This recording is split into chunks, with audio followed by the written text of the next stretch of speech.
It's the Daily Dispatch in discussion with Daron Mann. It's the Daily Dispatch in discussion with Daron Mann today. Women's football making headlines worldwide.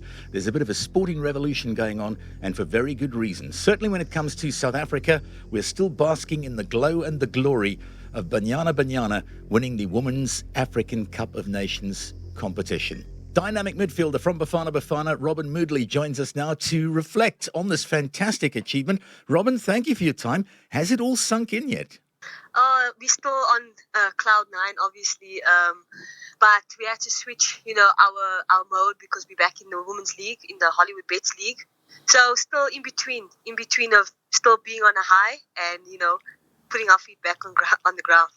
Give us a sense of what it felt like. It's an enormous achievement, and to do it against the host team Morocco before their fans, come on, it surely doesn't get any better than that.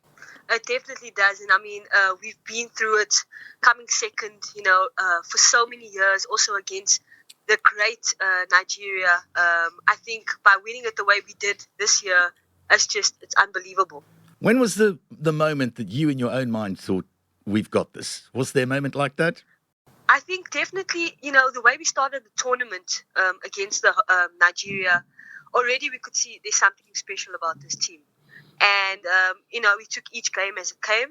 And when we got to the final, the minute we walked out onto the pitch, it was packed. And for some reason, it felt like those fans were South African fans because it was just this feeling of, that they're here for us. And the game kicked off and we were just buzzing. Looking at your personal career, you won't mind me sharing with listeners, you're in your late 20s at the moment, still a few years of competition ahead of you. How do you top this? What are your other goals and ambitions? To win it again? Yes, definitely. I wasn't a part of the previous World Cup due to injuries.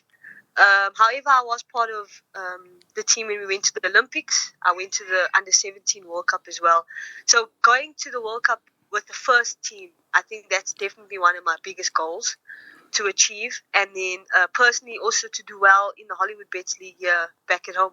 You've spent some time playing women's football in Northern America as well. Tell us about that experience. Yeah, I played and I studied in America. I played for a university, really good university. I was also very fortunate to be part of the team that won the national champs. So overall, I've just been very successful, and I just want to continue, pushing my limits and working towards my goals. Reaction from the South African public and the South African fans. When you've got back, it seems you've been kept very busy with various events and functions. Extremely busy. The support that we got the minute we arrived was amazing. We thought it was going to be a lot, but not as much as. And, people have just been interviewing us, and we're getting honored from our provinces. Tomorrow I'm actually going to get honored for one of my primary school teams. So it's actually very exciting to see, the talks about women's football. Wow. And it's worldwide because we've seen incredible coverage of the Euro women's competition recently, which England won. That would have pleased you as well, I'd imagine.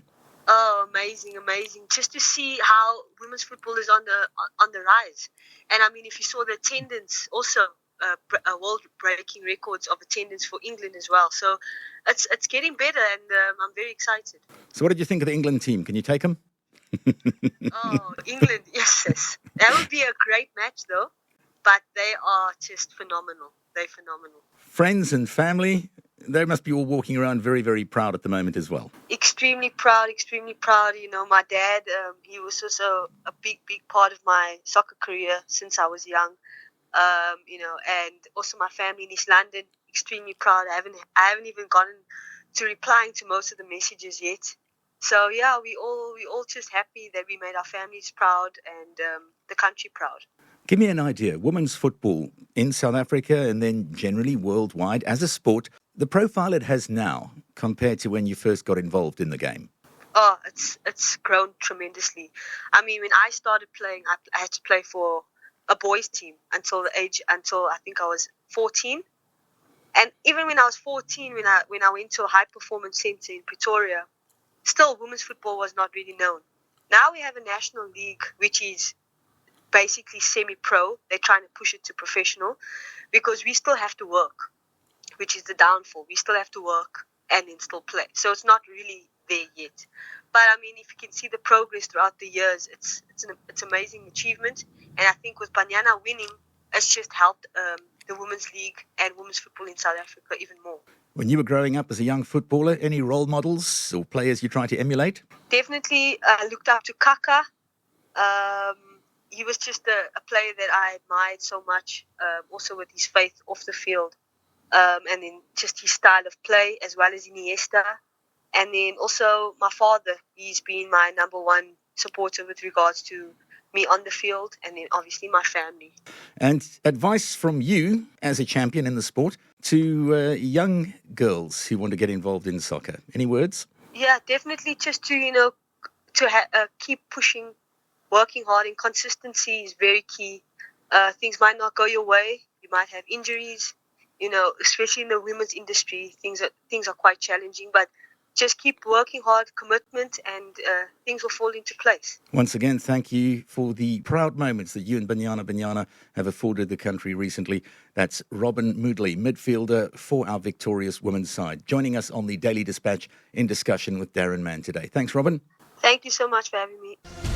That was the Daily Dispatch in discussion with Daron Mann.